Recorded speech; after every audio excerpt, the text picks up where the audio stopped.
그분은 처음엔 떨림이 걱정돼서 오셨습니다. 오른손이 자꾸 덜덜 떨려서 글씨가 삐뚤어지고 젓가락질도 이상해졌다고 하셨어요. 그런데 진료실 문을 열고 들어오실 때부터 저는 이상함을 느꼈습니다. 발을 바닥에 붙이듯 끌고 오셨고 표정은 굳어 있었으며 앉을 때도 동작이 굉장히 느렸습니다.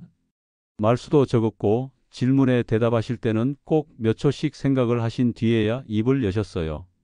전형적인 파킨슨병의 모습이었습니다. 저는 그분께 조심스럽게 여쭙습니다.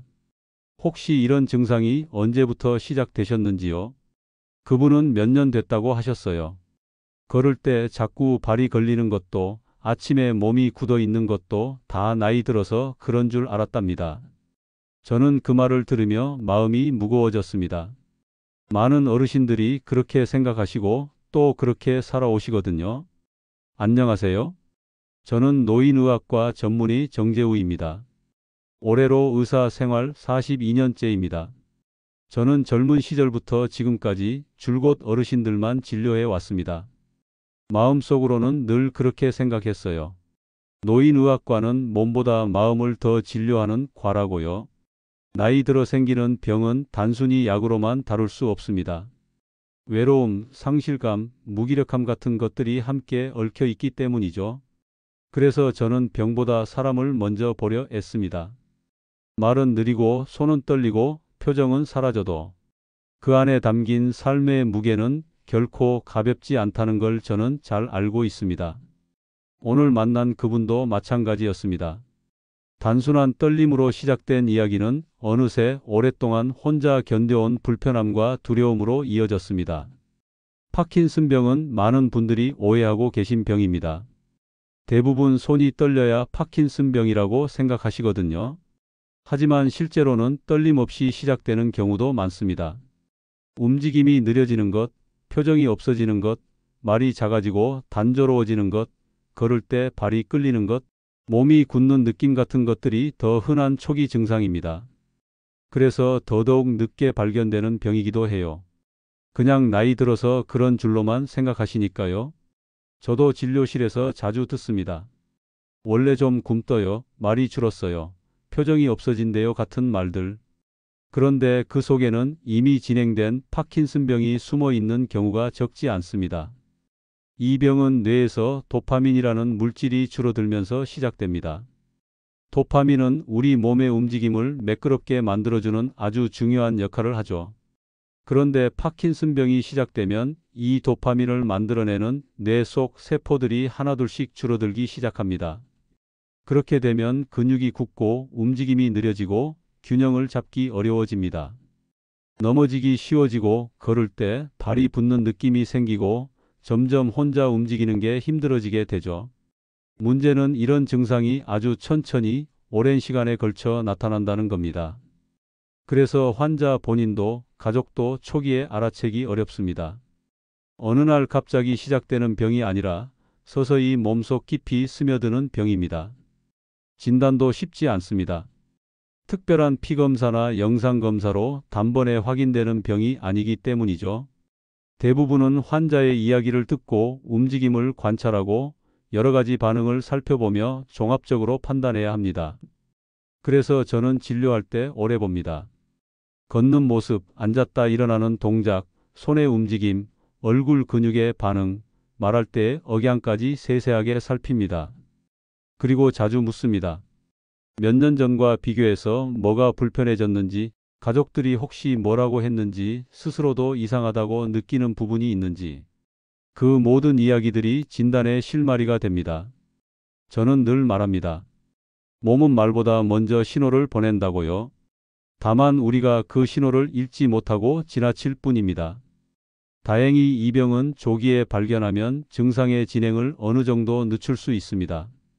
완치는 어렵지만 약물 치료로 도파민을 보충하면 많은 부분이 좋아질 수 있어요. 물론 약물의 효과는 사람마다 다르고 시간이 지나면 약의 효과가 떨어질 수도 있습니다. 그래서 꾸준한 관찰과 조절이 필요합니다. 약만큼 중요한 건 운동입니다. 걷기, 스트레칭, 균형 잡기 운동 같은 것들이 병의 진행을 막는 데 큰 도움이 됩니다. 무엇보다 중요한 건 환자 혼자만의 병이 아니라는 걸 아는 겁니다. 이 병은 가족과 함께 걸어가야 하는 병입니다. 움직임이 느려지고 반응이 늦어진다고 해서 화를 내거나 오해하지 않도록, 그 사람의 마음은 여전히 그대로라는 걸 잊지 않도록 함께 손잡고 걸어주는 게 가장 큰 치료일 수 있습니다. 그분은 진단을 받으신 뒤 한참 동안 말을 잇지 못하셨습니다. 눈빛이 흔들렸고 어깨가 살짝 떨렸습니다. 저는 조용히 말씀드렸습니다. 이 병은 끝이 아닙니다. 시작입니다. 혼자 걷는 길이 아니고 함께 할 수 있는 길이라고요. 그리고 지금부터라도 늦지 않았다고, 우리가 할 수 있는 게 많다고 말씀드렸습니다. 그 말을 들으신 그분은 이내 조용히 고개를 끄덕이셨습니다. 그리고 작은 목소리로 이렇게 물으셨습니다. 그럼 지금부터 뭘 하면 좋을까요? 그분은 진단을 받은 뒤에도 한동안 말씀을 하지 않으셨습니다. 손을 무릎 위에 얹은 채로 고개를 숙이고 계셨죠. 저는 괜찮다고, 천천히 생각하셔도 된다고 말씀드렸습니다. 그렇게 한참을 계시다가 조용히 고개를 드시고 이렇게 말씀하셨습니다. 나중에 쓰러지거나 아무것도 못하게 되면 가족들한테 짐이 되는 거냐고요. 저는 그 말에 마음이 아렸습니다. 진단보다 더 깊은 두려움이 담긴 말이었기 때문입니다. 그분은 병 자체보다 자신이 누군가에게 짐이 될까봐 두려워하고 계셨습니다. 많은 어르신들이 그렇습니다. 아프다는 걸 들키는 것보다 누군가의 손을 빌려야 하는 상황이 더 무섭다고 말씀하시거든요. 저는 그분의 손등을 조용히 눌러드리며 말했습니다. 그 걱정이 가장 크시다는 걸 잘 안다고요. 그리고 혼자 감당하지 않으셔도 된다고요. 이 병은 같이 걸어가는 병이라고요. 며칠 뒤 그분은 다시 오셨습니다. 약을 시작한 지 일주일쯤 됐을 무렵이었죠. 여전히 걷는 건 조심스러워 보였지만 표정은 지난번보다 훨씬 편안해 보였습니다. 제가 먼저 인사를 드리자 그분도 살짝 웃으며 고개를 숙이셨어요. 그 짧은 표정 변화가 저는 참 반가웠습니다. 많은 분들이 묻습니다. 약을 먹으면 정말 나아지느냐고요? 물론 완전히 낫는 건 아닙니다. 하지만 초기에 시작한 약물은 도파민을 보충해주는 역할을 해서 떨림이나 경직 같은 증상을 어느 정도 완화시켜줍니다. 다만 사람마다 반응은 다릅니다. 누군가는 약에 잘 반응하고 누군가는 부작용 때문에 오히려 더 힘들어지기도 하죠. 그래서 조절이 필요합니다. 약을 시작하고 나면 며칠에서 몇 주 사이에 여러 변화를 꼼꼼히 관찰해야 합니다. 저는 그런 기록들을 소중히 여깁니다. 그분이 어떤 시간에 가장 불편한지, 약을 먹고 몇 시간 뒤에 증상이 나아지는지, 어느 손이 더 많이 떨리는지, 그 모든 게 앞으로의 치료 방향을 결정짓는 중요한 자료가 되기 때문입니다. 그분은 예전에 학교 선생님이셨다고 하셨어요. 칠판에 분필로 글씨를 쓰는 일이 즐거웠다고 하셨습니다. 학생들 이름을 하나하나 외우고 쉬는 시간마다 복도를 천천히 걸으며 아이들 눈을 맞추던 기억을 말씀하셨죠. 그런데 몇 년 전부터는 글씨가 이상해졌고 몸이 굳는 느낌이 들었다고 하셨어요. 아침마다 양말을 신는 것도 힘들고 단추를 잠그는데도 시간이 오래 걸렸다고요. 그러면서 점점 사람들 앞에 나서는 것도 불편해졌다고 하셨습니다. 그런 일이 반복되면서 말을 아끼게 되고 표정도 굳어버리고 나중엔 아무 말도 하지 않게 되더랍니다. 저는 그분의 이야기를 들으며 가만히 고개를 끄덕였습니다. 파킨슨병은 그렇게 삶을 조금씩 잠식해 갑니다. 단지 몸만이 아니라 마음까지도 조용히 침범하는 병입니다. 많은 사람들이 파킨슨병을 몸이 떨리는 병으로만 기억합니다. 하지만 이 병에는 눈에 보이지 않는 증상들도 있습니다. 우울감, 불안, 수면장애, 냄새를 잘 못 맡는 것, 변비, 기운 없음 같은 증상들이 대표적입니다. 이런 비운동 증상들은 파킨슨병의 본질이 뇌 전체에 영향을 미치는 병이라는 걸 보여줍니다. 뇌에서 움직임을 조절하는 부분뿐 아니라 감정, 수면, 기억, 자율신경까지도 영향을 받는다는 뜻이죠. 그래서 어떤 분은 기운이 없어서 병원을 찾았다가 알고 보니 파킨슨병인 경우도 있습니다. 어떤 분은 수면 중 이상행동, 이를테면 자다가 갑자기 소리를 지르거나 몸을 크게 움직이는 증상 때문에 검사를 받았는데 그게 파킨슨병의 전조 증상이었던 경우도 있었죠. 그래서 저는 늘 강조합니다. 몸의 변화뿐 아니라 마음의 변화에도 귀를 기울여야 한다고요. 그분은 약을 복용한 뒤로 조금씩 변해갔습니다. 글씨가 예전 같진 않지만 덜 떨린다고 하셨고 양말 신는 데 걸리는 시간도 줄었다고 하셨어요. 무엇보다 자신이 병을 알고 있다는 것만으로도 마음이 훨씬 가벼워졌다고 하셨습니다. 원인을 모른 채 계속 불편함을 겪는 것보다 알고 나서 대처할 수 있다는 게 오히려 위안이 됐다고요. 저는 그 말이 참 고마웠습니다.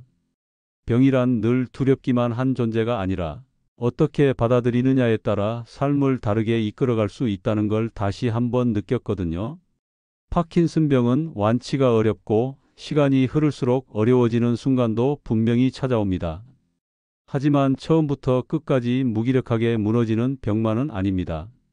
환자와 가족, 그리고 의료진이 함께 손을 잡고 걸어간다면 삶의 질을 충분히 지켜낼 수 있습니다. 그건 진료실 안에서 제가 매일 확인하는 진실입니다. 그날 진료를 마치고 진료실 문을 나서던 그분은 갑자기 뒤돌아서 제게 말씀하셨습니다. 선생님, 저 이제 혼자 있는 시간이 좀 덜 무서워졌어요. 저는 조용히 웃으며 고개를 끄덕였습니다. 그리고 생각했습니다. 혼자 있는 시간이 덜 무섭다는 건 그 안에 스스로를 믿는 마음이 생겼다는 뜻이겠죠. 그리고 그 마음은 분명 이 병을 살아가는 데 있어 아주 큰 힘이 될 겁니다. 저는 그분의 뒷모습을 바라보며 조용히 기도했습니다. 이분의 오늘이 어제보다 덜 흔들리기를, 그리고 내일은 조금 더 부드럽게 움직일 수 있기를. 그분은 어느 날 진료실에 작은 노트를 들고 오셨습니다. 약을 드신 뒤로 몸에 어떤 변화가 있었는지, 시간이 어떻게 흐르는지, 뭘 먹으면 기운이 나는지, 무엇을 할 때 더 불편한지 그런 것들을 꼼꼼하게 적어 오셨더라고요. 글씨는 삐뚤고 크기도 제멋대로였지만 저는 그 노트가 얼마나 귀한 기록인지 바로 알 수 있었습니다. 그분은 말씀하셨습니다. 지금은 하루하루가 달라서 기억을 적지 않으면 다 놓칠 것 같다고요. 그리고 웃으며 덧붙이셨습니다. 옛날엔 누가 다이어리 쓰는 걸 이해 못했는데 이젠 그게 하루를 붙잡는 손잡이 같다고요. 저는 그 말이 참 마음에 와닿았습니다. 그 손잡이가 아주 연약할지라도 삶을 계속 이어가게 해주는 건 그런 조각 같은 것들이니까요. 그분은 매일 아침 햇빛이 들어오는 창가에 앉아 손을 천천히 움직이며 물컵을 들고 약을 챙겨 드신다고 하셨습니다. 그리고 약이 몸속으로 들어가는 그 시간을 기다리며 가만히 손을 바라보신답니다. 오늘은 얼마나 떨릴까? 얼마나 잡을 수 있을까? 물컵이 손에서 미끄러지지는 않을까? 그런 생각을 하면서 조용히 자신의 몸을 관찰하는 시간이 됐다고 하셨어요. 예전엔 그냥 무심히 지나치던 동작들이 이제는 모두 의미가 있다고 하셨습니다. 물컵 하나 드는 데에도 집중하고 계단 하나 오르내리는 데에도 온몸이 반응하니 하루하루가 예전보다 더 진하게 느껴진다고 하셨어요. 저는 그분의 이야기를 들으며 조용히 마음을 모았습니다. 파킨슨병이라는 병이 참 무섭지만 그 안에서도 이렇게 새롭게 살아가는 분들이 계시다는 게 저에게도 큰 위로가 되니까요. 가족의 이야기를 조심스럽게 꺼내셨던 것도 그 즈음이었습니다. 처음 진단을 받았을 땐 아들에게 말씀을 못 하셨다고 해요. 아들이 걱정할까봐, 또 바쁜데 부담 줄까봐 일부러 숨겼다고 하셨어요. 하지만 몇 주 뒤 약을 꾸준히 드시고 조금씩 안정되던 어느 날 아들과 저녁을 먹으며 조용히 얘기하셨답니다. 내가 파킨슨병이래. 떨림도 그렇고 걸음도 좀 이상하잖아. 앞으로 병원 자주 가야 할 수도 있고 몸이 예전 같지는 않을 거야. 그렇게 말씀드리자 아들이 말없이 고개만 끄덕이더랍니다. 그런데 다음 날 아들이 회사에 조정 요청을 해서 금요일마다 일찍 퇴근하게 했다고 하더라고요. 병원에 같이 가고 싶어서 그렇대요. 그 이야기를 하시면서 그분은 처음으로 제 앞에서 눈물을 보이셨어요. 아들이 말은 별로 안 하는데 그 행동이 너무 따뜻했다고요. 저는 그 순간 그분의 아들도 그분도 참 멋지다고 생각했습니다. 아프다고 말하는 용기, 함께 있어주는 마음, 그 둘이 만들어내는 힘이 정말 대단하다고 느꼈습니다. 파킨슨병은 혼자서는 감당하기 어렵습니다. 시간이 지날수록 몸은 느려지고 균형은 더 흔들리고 언어도 흐려지기 때문입니다. 그래서 누군가 옆에 있어주는 일이 참 중요해집니다.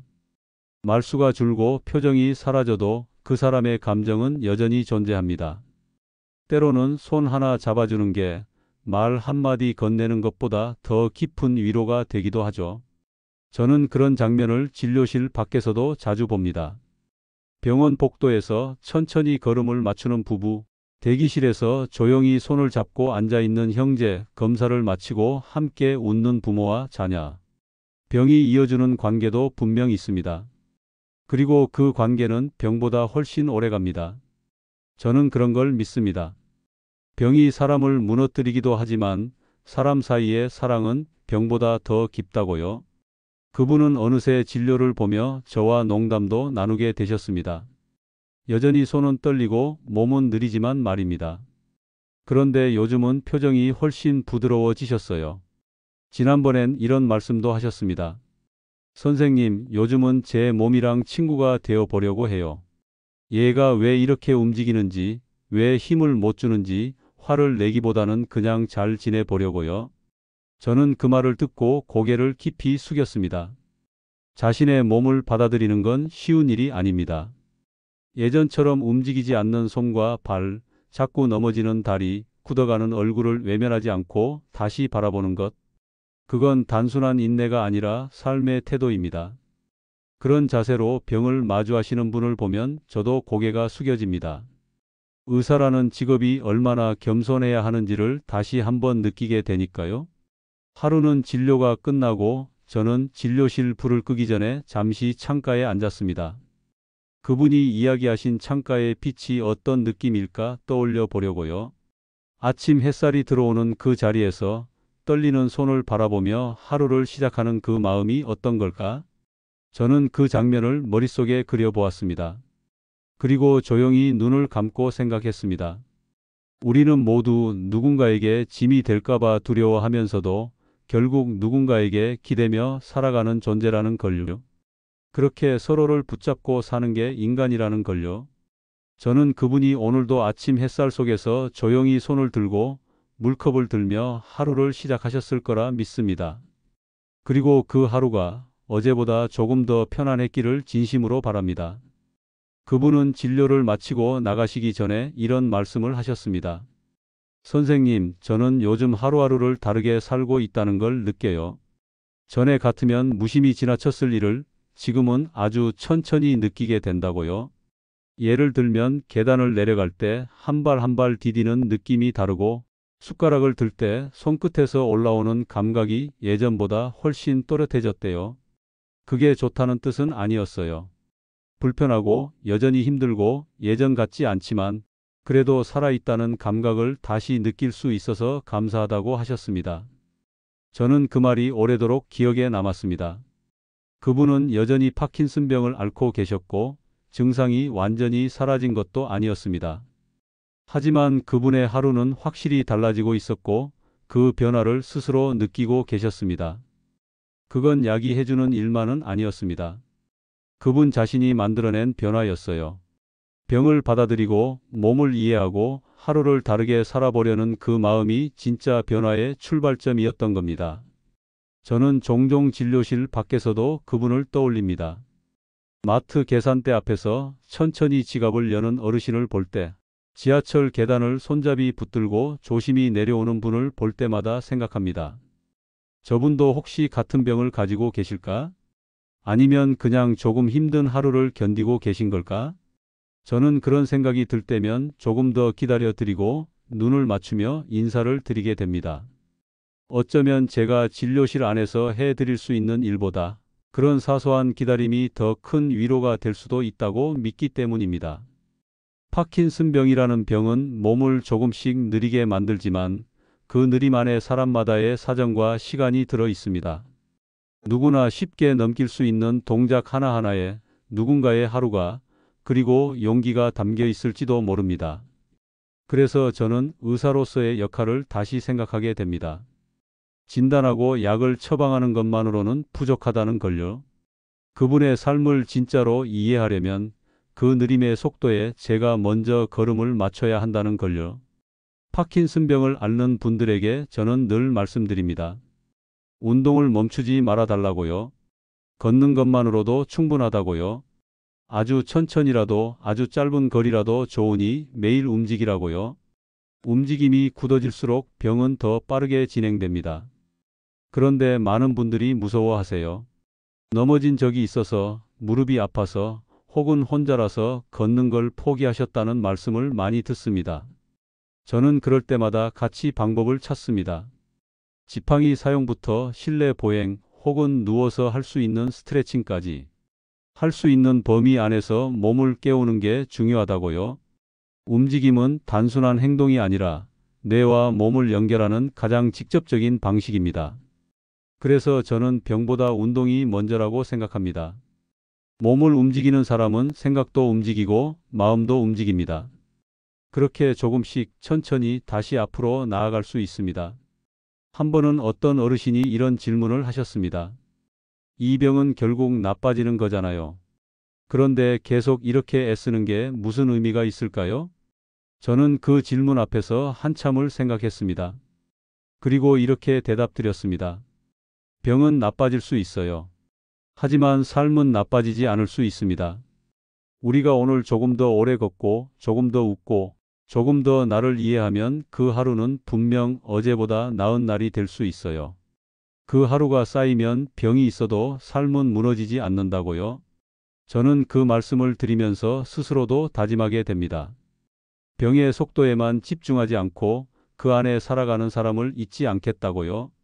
그분의 오늘이 얼마나 용기 있는 하루였는지, 그 걷는 한 걸음이 얼마나 대단한 의미였는지를 놓치지 않겠다고요. 저는 그걸 매일 되새깁니다. 그래야 진짜로 이 일을 오래 할 수 있다고 믿습니다.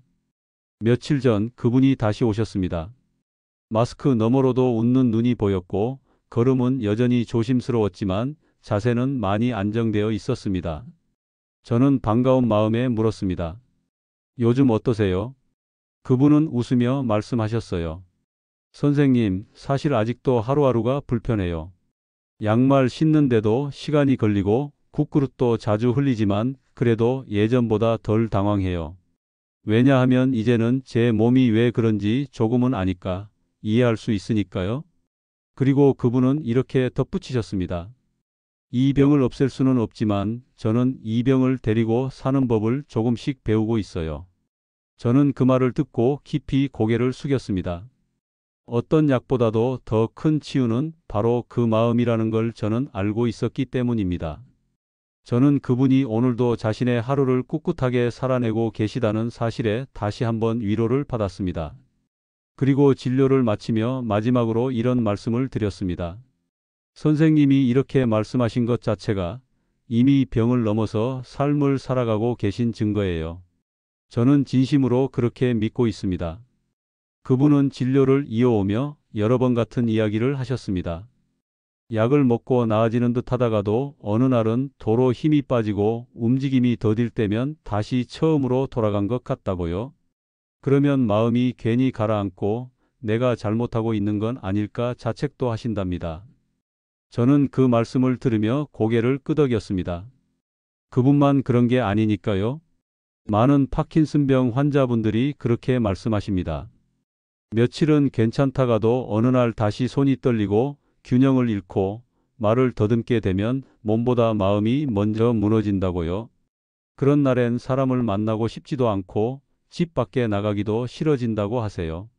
저는 그럴 때마다 꼭 이 말씀을 드립니다. 그건 병이 나빠진 게 아니라 병이 있는 삶이 원래 그런 거라고요. 오르락내리락하는 하루가 파킨슨병의 전형적인 리듬이라는 걸 이해하는 게 중요하다고요. 그걸 받아들일 수 있어야 흔들려도 다시 중심을 잡을 수 있다고요. 그분은 한동안 병원에 오시지 않았던 적이 있습니다. 정기 진료 날짜를 넘겨도 연락이 없으셔서 저는 조금 걱정이 됐습니다. 혹시 상태가 나빠지셨을까? 뭔가 마음의 변화가 있으신 건 아닐까? 그렇게 생각하던 며칠 뒤 그분이 다시 오셨습니다. 표정이 예전보다 조금 굳어 있었고 말수도 줄어 있었습니다. 제가 조심스럽게 여쭙습니다. 그동안 어떻게 지내셨냐고요? 그분은 한참을 망설이다가 조용히 말씀하셨어요. 사실은 어느 날 걷다가 크게 넘어진 적이 있었답니다. 집 근처에서 저녁을 먹고 나오다가 보도블럭 턱에 발이 걸려 넘어졌고 손바닥과 무릎을 다쳤다고요. 그날 이후로 자신감이 많이 사라졌고 혼자서 병원에 오는 길도 무서워졌다고 하셨습니다.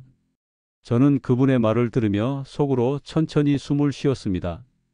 그 두려움이 얼마나 큰 건지, 그분이 얼마나 용기 내어 다시 오신 건지 알 수 있었기 때문입니다. 저는 그날 진료를 마치고 그분과 꽤 오래 이야기를 나눴습니다. 넘어짐은 이 병의 특성이고 누구에게나 생길 수 있는 일이며 그건 절대 그분의 잘못이 아니라고요. 우리가 할 수 있는 건 넘어진 뒤 다시 일어나는 법을 배우는 거라고요. 그리고 다음을 대비할 수 있는 방법들을 함께 찾는 거라고요.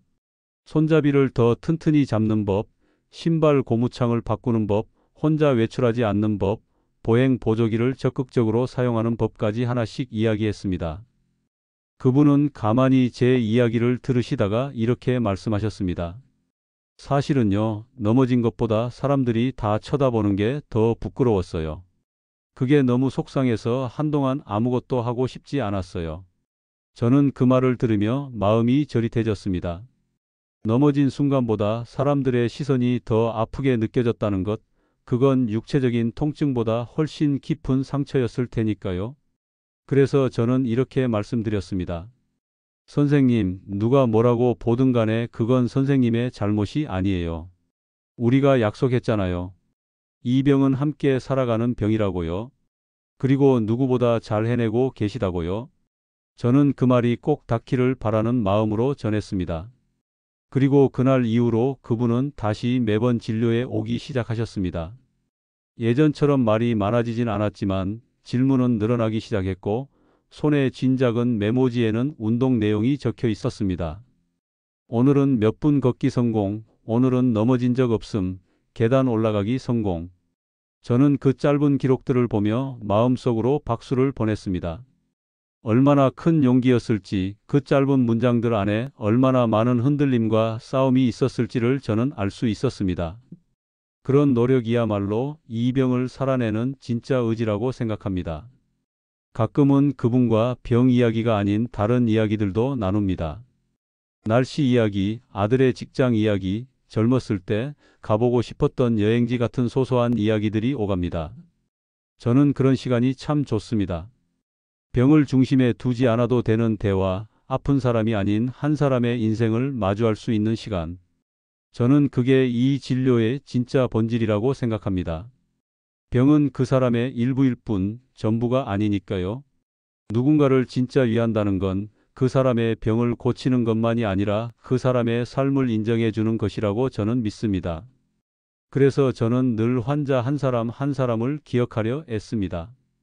그분이 어떤 일을 했는지, 어떤 음식을 좋아하시는지, 어떤 말을 꺼내면 웃으시는지. 병은 기록지에 쓰이지만 사람은 마음에 새겨야 한다고 저는 믿습니다. 그게 진짜 오래가는 의사의 자세라고 생각합니다. 어느 날 그분이 이런 말씀을 하셨습니다. 선생님, 저는 언젠가 이 병 때문에 움직일 수 없게 될지도 모르겠어요. 그런데 그게 무섭기보다는 그날이 오기 전까지 하루하루를 얼마나 잘 살아갈 수 있을지가 더 궁금해요. 저는 그 말을 들으며 오히려 제가 위로받는 기분이 들었습니다. 그분은 몸이 점점 느려지고 있음에도 마음은 점점 깊어지고 있었고 병이 진행되고 있음에도 삶을 다르게 바라보고 계셨습니다. 그건 아무나 할 수 있는 일이 아니었습니다. 그래서 저는 진심으로 말씀드렸습니다. 선생님이야말로 이 병을 가장 잘 이겨내고 계신 분이라고요. 저는 오늘도 그분이 남긴 그 한마디를 가슴에 새깁니다. 내일을 두려워하지 않고 오늘을 살아내는 사람. 그분처럼 살아가는 것이야말로 진짜 강함이라고 저는 믿습니다. 그리고 그 마음이 바로 병을 넘어서게 하는 진짜 힘이 된다고 저는 믿고 있습니다. 해시태그 그분은 마지막 진료를 마치고 문을 나서기 전 제게 다시 한번 고개를 숙이며 이렇게 말씀하셨습니다. 선생님, 여기까지 올 줄 몰랐어요. 저는 그 말을 들으며 마음이 먹먹해졌습니다. 처음 만났을 때 떨리던 손, 조심스럽던 말투, 겁이 가득했던 눈빛이 떠올랐기 때문입니다. 그때 그분은 이 병을 받아들이기조차 힘들어했고 앞으로 어떻게 살아야 할지도 몰라서 진료실에서 한참을 망설이셨습니다. 그런데 지금은 스스로의 상태를 정확히 이해하고 있고 약의 반응도 잘 기록하고 있으며 무엇보다 스스로 하루를 견뎌낼 수 있는 힘을 갖게 되셨습니다. 저는 그게 치료보다 더 소중한 변화라고 생각합니다. 병은 남아있을지라도 삶의 태도는 분명 달라졌습니다. 그리고 그 변화는 단 한순간에 생긴 것이 아니라 아주 천천히 하지만 분명하게 쌓인 시간들 덕분에 가능했던 겁니다. 그분은 자신의 속도로, 자신의 방식대로 이 병을 이겨내고 계셨습니다. 저는 그 모습이 참 대단하다고 느꼈습니다. 저는 종종 생각합니다. 이 병을 앓는다는 건 단지 움직임이 느려지고 손이 떨리는 것 이상의 의미를 가진다고요. 파킨슨병은 삶의 많은 것들을 다시 배우게 합니다. 걸을 때 중심을 잡는 법, 숟가락을 드는 손에 집중하는 법, 말할 때 단어를 더 천천히 고르는 법.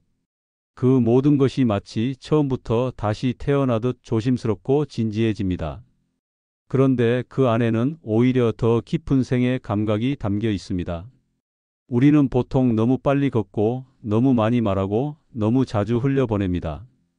하지만 파킨슨병은 우리에게 묻습니다.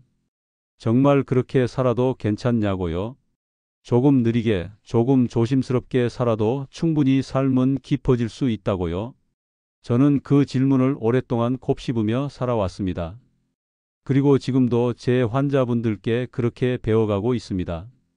병은 가르침이 될 수 있고 슬픔은 성찰이 될 수 있으며 고통은 연대가 될 수 있다는 걸 저는 이 과에서 일하며 하루하루 배우고 있습니다. 그분은 최근에 새로운 취미를 시작하셨습니다. 작은 실내 정원을 가꾸는 일이라고 하셨어요. 손이 떨리니 흙을 옮기는 것도 쉽지 않고 물뿌리개를 조심히 들고 작은 화분에 물을 주는 일도 시간이 걸린다고요. 그런데 그 시간이 좋다고 하셨습니다. 조용하고 온전히 자신에게 집중할 수 있는 그 시간이 하루 중 가장 고요한 위로가 된다고요. 저는 그 이야기를 들으며 흐뭇하게 웃었습니다. 누군가의 하루가 꽃을 가꾸는 마음으로 채워진다는 건 얼마나 아름다운 일인가요? 몸이 자유롭지 않아도 마음은 얼마든지 넓고 환하게 펼쳐질 수 있다는 걸 그분은 그 정원 속에서 스스로 배우고 계셨습니다. 저는 진료를 마치고 그 이야기를 제 노트에 적어 두었습니다. 파킨슨병, 정원, 손떨림, 하지만 아름다움. 저는 그 단어들이 나란히 적혀 있는 그 페이지가 참 좋았습니다. 병이란 단어 곁에 아름다움이 함께 놓일 수 있다는 걸 보여주는 그 기록이 저에게도 위안이 됐으니까요. 저는 이 이야기를 누군가에게 들려드릴 수 있어서 참 좋습니다. 지금 이 순간에도 파킨슨병으로 진단을 받고 낙담하신 분이 계시겠죠. 아직 치료를 시작하지 못하고 망설이는 분도 계실 거예요. 가족 중 누군가의 증상을 보며 걱정만 하고 계신 분도 계실 겁니다. 그 모든 분들께 이 말을 꼭 드리고 싶습니다. 이 병은 분명 쉽지 않습니다. 하지만 반드시 무너지거나 포기해야 하는 병은 아닙니다. 늦게 걷고 더 천천히 말하고 조금 더 자주 쉬게 되더라도 우리는 여전히 살아갈 수 있습니다. 사랑할 수 있고 웃을 수 있고 새로 시작할 수 있습니다. 하루를 버티는 것만으로도 충분히 잘 살고 계신 겁니다. 누구보다 잘 해내고 계신 거라고 저는 믿습니다. 이 병은 완치보다 함께 살아가는 것이 중요합니다. 그리고 함께 살아간다는 건 그 길을 먼저 걷고 있는 누군가의 이야기를 기억하는 데서 시작된다고 저는 믿습니다. 마지막 진료를 마친 날, 저는 그분께 이런 말씀을 드렸습니다. 선생님, 앞으로도 무슨 일이 있어도 혼자라고 생각하지 마세요. 이 병은 혼자 견디는 병이 아니니까요. 그리고 그분은 조용히 고개를 끄덕이셨습니다. 창밖에는 노을이 깔려 있었고 진료실 안엔 따뜻한 공기가 맴돌았습니다. 저는 그 모습을 조용히 바라보며 마음속으로 다짐했습니다. 누군가의 느린 걸음을 끝까지 함께 걷는 의사로 남고 싶다고요. 그 마음이 흔들리지 않도록 오늘도 내일도 변함없이 곁에 서 있고 싶다고요. 그리고 지금 이 글을 쓰며 다시 다짐합니다. 파킨슨병으로 인해 느려진 하루 속에서도 서로의 온기를 나누며 살아갈 수 있다는 걸 제가 먼저 믿고 전하겠다고요. 이 이야기를 들어주신 당신께도, 지금 흔들리는 누군가의 하루를 바라보고 계신 당신께도 그분처럼 조금씩 앞으로 나아갈 수 있는 용기와 위로가 함께하길 바랍니다. 우리는 모두 혼자가 아닙니다. 이 길은 함께 걷는 길입니다. 오늘 영상이 당신의 하루의 작은 쉼표가 되었다면 그걸로 저는 충분히 만족합니다. 다음 영상에서도 더 건강하고 더 따뜻한 이야기를 들고 찾아뵙겠습니다. 영상이 마음에 드셨다면 좋아요와 구독, 알림 설정까지 잊지 마시고요. 다음 영상에서 더 자세한 건강 이야기를 들려드립니다. 지금 바로 영상이 좌우를 클릭해서 시청해 보세요.